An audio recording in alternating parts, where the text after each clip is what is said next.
Welcome to Revit Crash Course for Architects, Session 6, Working with Curtain Walls. This course is designed to help transition from 2D drafting to Revit and master its essential tools and features in the easiest and smoothest way possible. Let's begin!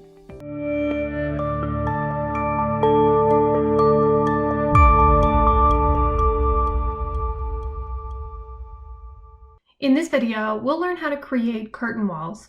We'll add curtain grids, we'll work with curtain wall panels and mullions, and then we'll start working with elevation views for our model. So by now, you should have added all of your windows to your day spa model, and we need to think about where we might want to add some curtain walls.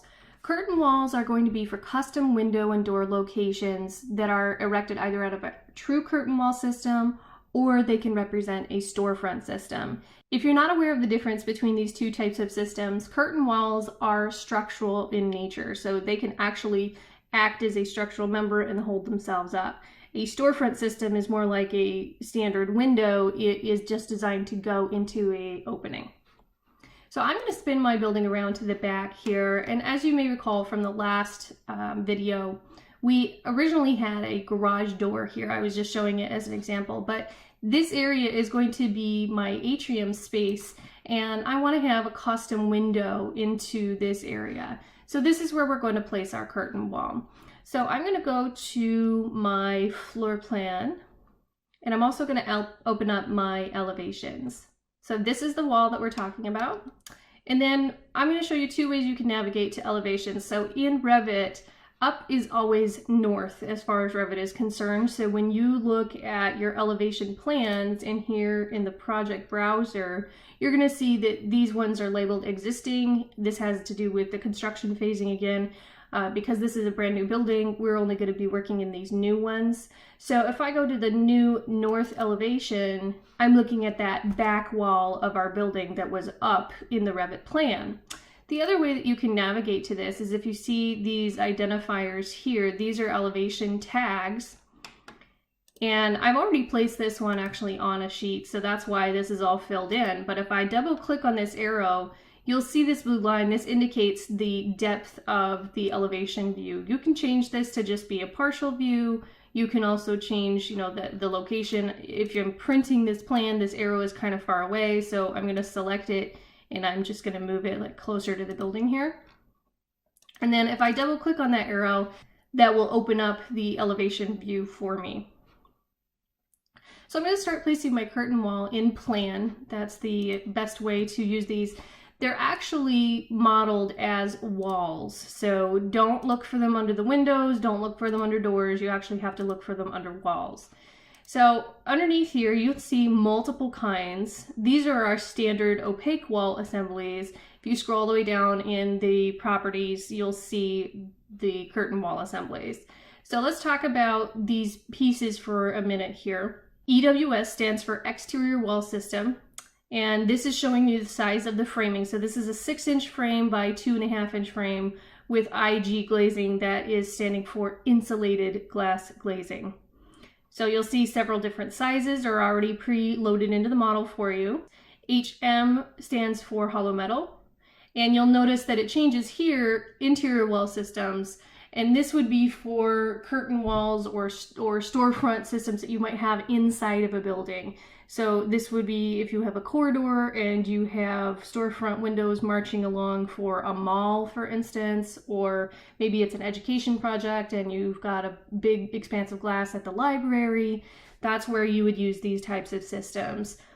So with our glazing types, they're different because they will report in a schedule. So G is just standard glazing, LG is laminated glazing, TG is tempered glazing, and each of these pieces have different framing sizes and different framing materials. We also have wood storefronts. Now, that may sound a little bit odd. You don't usually get fabricated wood storefronts. These are pieces that are put together. The contractor might build a red oak frame, for instance, and then place pieces of glazing in it. But the point is that for your rendering purposes and your schedules, this will tell you the material and it's already set for you. So in our case, we're going to use an exterior wall system. I'm going to use, let's say, a 6 by 2.5 insulated glazing. You'll see here that it has the same properties as a wall. It has a base constraint, a base offset, a top constraint. In this case, it is shown as unconnected, which is fine, but my walls are not 20 feet high right now. They're only about maybe 12 or 13 feet high. So I'm going to change this because I'm going to tell it that I want it to go to a maximum of 9 feet, for instance. I also don't want my curtain wall to start right at the first floor. I want it to be offset slightly.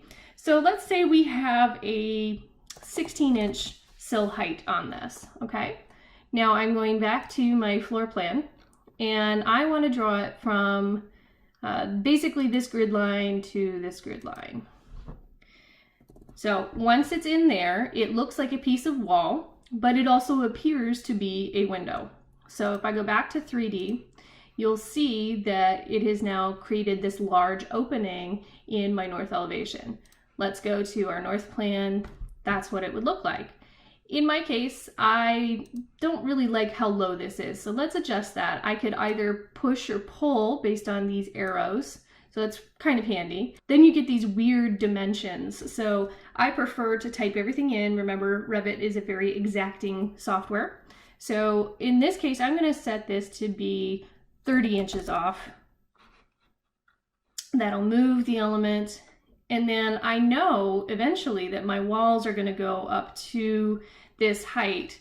And these walls are going to be at a lower height. So we're going to start editing the profile of these walls to match how we need them to actually appear. So I'm going to go and I'm going to select this side, for instance. I'm going to edit this profile. And what that's going to do is, instead of being a square, I actually want it to match this angle of our structure. So I'm going to pick this line, and then I'm going to trim the profile of my wall to match that line. You need to delete the horizontal, finish that command, and now you can start to see the shape of our walls coming together here. So I'm going to edit this profile, do the same thing over here, trim this. So I'll do the same thing with our tall wall here, and in this case I'm going to bring it all the way up.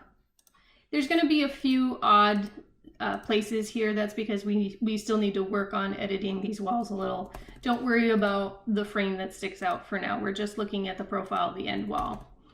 And that is our end wall elevation. So now let's say I wanted to do something special with the shape of this window. I want to have a radius in it. So I can actually select my curtain wall. I can edit that profile, and now you can see the outline of that within the wall. In my case, I want to have an arch window at the top. I'm going to delete the horizontal line. You're going to get this error saying that it cannot create things. That's because Revit is automatically trying to split your curtain wall element into pieces. We'll go over how to deal with these errors in a minute. Just allow them to happen for now. Okay, so now your basic shape is there. Let's go back to our 3D. You'll see that despite all of those errors, it looks just fine. What it was trying to do was add a horizontal mullion in here, but it wasn't following the proper rules of this curtain wall system and the spacing of the mullions. And so Revit goes through an automatic process where it tries to create a mullion and then it's in the wrong spot. It deletes the mullion, there's two panels, and it says, oh, we can't create these. And so you replace them with just a standard panel here. In our case, we're going to control where our mullions are in this. So I'm going to go back to my elevation, and then we're going to go up to our architecture tab, and you can see that there's curtain system, curtain grid, and mullions here. We need to add the curtain grids before we can add these mullions. Now you can model curtain wall systems with grids already in them. I find that typically we set our own grids anyway, and it's just easier to add them where you want them instead of where Revit wants them to go. So I'm going to click in here and I'm going to add a curtain grid. you have to be on the frame. If I'm hovering over the glazing, it won't add this grid. I need to go to the frame to add a segment. And you'll see that it automatically divides it in half. Our grid lines were 10 feet apart, so this is a nice sized window. I'm going to click once and it will place that mullion where I want it. Now I can come to the top of the square area and the arch where they meet.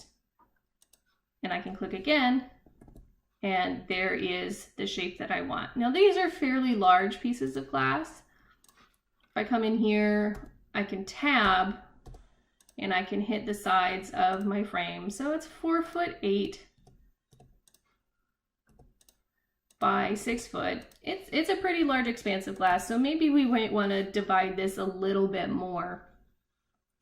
So let's go back to our architecture tab. We'll go to our curtain grid, and maybe we'll have one. You'll see it automatically splits this in half. So these are very odd dimensions, but that's okay because in the shop, they can fabricate these, and I would show this in my elevations as equal for the dimension sizes. I would never show these 35/64 dimensions. So there's my completed curtain wall. Let's go back to 3D. You can see all of these elements, and you can also tell if I hover over them, I can grab individual ones. Now, when you create a curtain wall, these elements are automatically pinned. You cannot move them, you cannot change them. You'll see that this here is in gray. That's because this little pin is in place. If you want to modify any of these, you have to click this to unpin it, and then you can adjust them. In our case, we want to adjust our actual curtain wall panels. So each of these is now a piece of glass, and in order to grab the glass, I'm going to zoom in and I'm going to tab, and then I can select the actual panel, okay? The panels are not automatically pinned. It's usually just the framing that's pinned. So I grab my panel, I go to my properties, I drop this down. Up at the top of the list is all of the pieces that are available for our curtain walls. So you can put an empty panel in here. You can put a glazed panel with all these different types of glazing. You can have a solid panel. This works for if you have a transom, for instance, maybe above a window. So in my case here, let's take our system panel here and let's change it to a different type of glazing. Let's call this our LAG, okay? This has a different appearance now. That's because each of those panel types has a material property that's assigned to it. So if I go in and I edit this type, I can see that there's a glazing material and it's LAG, that's our code. If I click on these three buttons here, the three dots, that will open up the material browser. And then I can change the appearance of this LAG. In this case, it's appearing sort of this yellow color, and you can see from this that it has reflectivity, transparency, and self-illumination. Now it's a window, so we really wouldn't have this self-illumination. So I'm going to take this off, and then you'll be able to see that here's that clear glazing. Let's change the color of this and see what happens. So I clicked on my color box, and let's say that I actually want it to be a little bit more amber. I'm going to click OK. And you'll see that the tint of that translucent glazing actually changes. If I go to the graphics tab, because I had this box for shading set to use render appearance, now this color is that darker amber yellow. So we're going to say OK and OK. And now you'll see in my 3D, it looks a little bit more yellow. So let's do the same thing with a different piece of glazing. We'll grab this system panel, we'll drop this one down, scroll up to the top. Let's do this one as NG. So this has another different color. Let's maybe change this one. So I'm going to go in here to this NG, the three dots. And this one's a little bit more brown in appearance. So let's change this to maybe be a little bit more green. Let's start here and kind of work our way into a green color that we like. Okay. So it's a very light green, but you can see a little bit of a difference between these two. Now, if I go back to my elevation view, you don't see anything. That's because this view is set to a different display property. Usually on your construction documents, you're not going to show color, but in our case, let's change this to consistent colors. And now you can really see the difference between those pieces of glazing. So let's say you have a fairly complicated elevation. You're working on a custom curtain wall panel with graphics and window films and all sorts of things.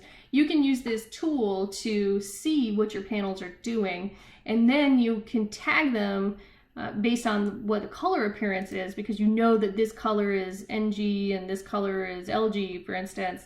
And then once you had that done, you could change it back to your hidden line for your construction documents. So that's just a way that we could work through this. While I'm in this elevation, I really don't like how these mullions are appearing in my windows. So I'm going to take this opportunity and I'm going to turn those off. That's what's great about these double hung window families, is that they're already built in. So I just took those muntins and turned them off. There we go. I like that appearance much, much better now.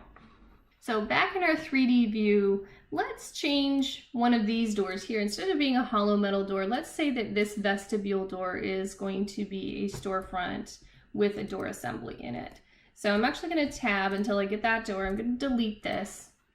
And then in my floor plan, we'll go to that vestibule right here. And let's go through the process again of adding a curtain wall. So we'll use the same system that we had before. Revit automatically remembers what we used. Let's draw from here to here. And let's use a 5-foot width. Okay, so if I wanted this to be a door with a side light, for instance, and I want it to be different than a hollow metal door with a vision panel on the side of it, maybe it's a different system, it's aluminum, it's fiberglass, whatever the reason is, you need to think about the overall width of the system. So once I have that in place, then I'm going to go to my curtain grid, and in plan, I'm going to add where I want my side light to land. You need to think about the width of your framing members, because that will affect the width of your panels. So let's put this one here. Revit always does it to the center of your grid lines, okay? Then we'll go to annotate and we'll grab a dimension off of this. I know that my door panel itself needs to be 3 feet wide. So in this case, I have to do a little bit of math. That's why I like the dimension. So I'm gonna move this 5 3/16. And now I know that this door panel that I'm gonna put in here is actually 3 feet wide. If I go to my 3D view, now Revit remembered that I had an offset last time. I don't want this one to be offset, so I'm actually going to change this to be 0. And we'll say that the unconnected height is 9 feet. That's fine. Let's go back to our floor plan. I want to take a look at this in elevation view because I don't want my door to be 9 feet high. I want there to be a transom over the top of it. So I'm going to go back to my architecture tab, my curtain grid, and then I'm going to add one in here. It's a pretty common height for a 7-foot door, and Revit is recognizing that. So I'm going to click, but you have to remember, it's doing it to that center line. So I need to come in here. I'm going to measure to the bottom of my panel this time because I know that my door would go all the way down. And I'm going to click on this. Now I have that odd size. So I'm going to tab until I get to my grid line. And in this case, I'm going to move it up 1 1/4 inches. And now my panel size from the floor level to the top of the panel is 7 feet. So that's a more standard size. All right, if I'm going to do this as a door, I can't have this piece of framing here. So I'm going to click on this, I'm going to unpin it, and then I'm going to delete it. And now that will automatically take my panel all the way down to the ground. Okay, let's go back to that elevation. Maybe I want something interesting to happen with this side light. So I'm going to go back, architecture, curtain grid. Revit will automatically find those center snaps. Okay, so let's put one here, and one here.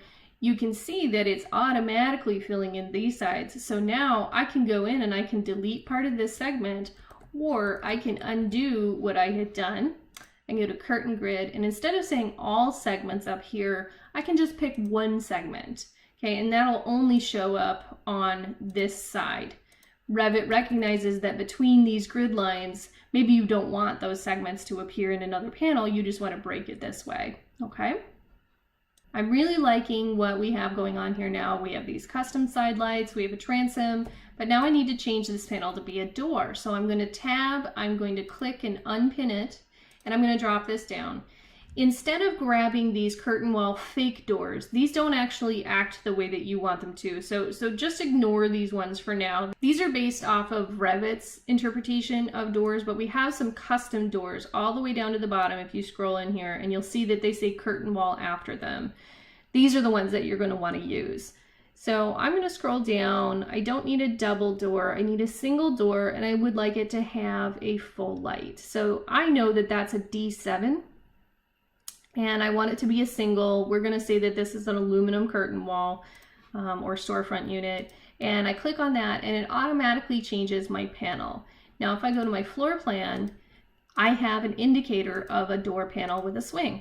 Now I can change this just like I can a regular door. It acts the same as our door families, but it is still actually a curtain wall panel. These custom ones are set up so that you can tag them with a door tag though. So if I go to my presentation plan that has all of my annotations on it, I'm going to tag this door by category, and I'm going to grab that curtain wall panel door.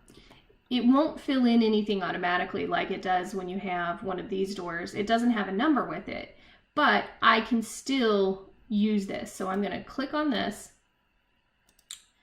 and put in 055A because we deleted the other door, okay? So now it looks like a door, it tags like a door, but it's not really a door. It's a curtain wall panel that lives in a curtain wall frame. It looks how we want it in our 3D view, looks how we want it in our floor plan, and it looks how we want it to look in our elevation. So let's go back to our floor plan and we'll do a couple of experiments. I'm happy with my curtain walls as I have them shown right now, but I want to show you what else these elements can do. So we're going to go back to our tab for architecture. We're going to drop this down and let's do a curved curtain wall, for instance. So let's say you have an arc that you want to create somewhere. So I'm going to select my elements here. I'm going to go from one end to the other, and I'm going to give this a diameter, let's say of 18 feet. Well, the reason this doesn't work is because the rules for this curtain wall are set so that there are no segments. When you create a curved curtain wall, you have to tell Revit where you want it to break all of the mullions up. So what we need to do to create an arced curtain wall, and it won't be a true curved curtain wall, by the way, it will actually have angles to it, is that we need to reset some of the rules with our curtain wall here. So I'm going to drop our wall down.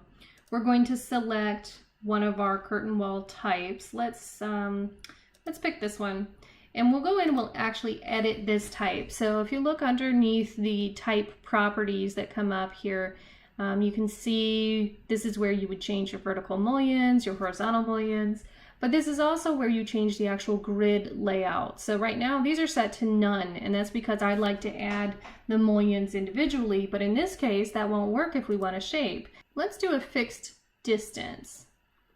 And I'm going to set these to be 3-foot segments. That will automatically tell Revit that that's where I want those to break. In this case, I don't have to have a horizontal grid. The vertical grid is what allows the curve to happen. But I'll show you what happens if we set a horizontal grid in this as well. So let's say that we have a fixed number of panels in this case. You'll see that this spacing is grayed out, and it will adjust for the mullion size. And then you will be asked how you want this to appear. So let's try this again. We're going to go in our arc and we're going to stretch. And now we have an arced curtain wall grid, and these segments are all going to be automatically 3 feet apart. So you get a nice arc going on there. Let's look at these in 3D. And they're on our north side, so we're going to spin right around. And this is what it ends up looking like. Revit based the number of panels based on the height. So if I go in here and I select this, you can see this number here. So let's say I want to change that now. It will automatically change the quantity. So this is a very quick way of getting all the panels that you want without having to manually add each of these. Now, if you wanted to go in here, for instance, though, and move one of these, you can do that, but you'd have to break this grid. So you can remove, let's segment. Let's say we wanted to take this piece away. If I take the grid line out, Revit will automatically remove the grid piece as well. And then I could break it and add another curtain grid in there. Let's do just one segment. And let's say this one was higher than the others.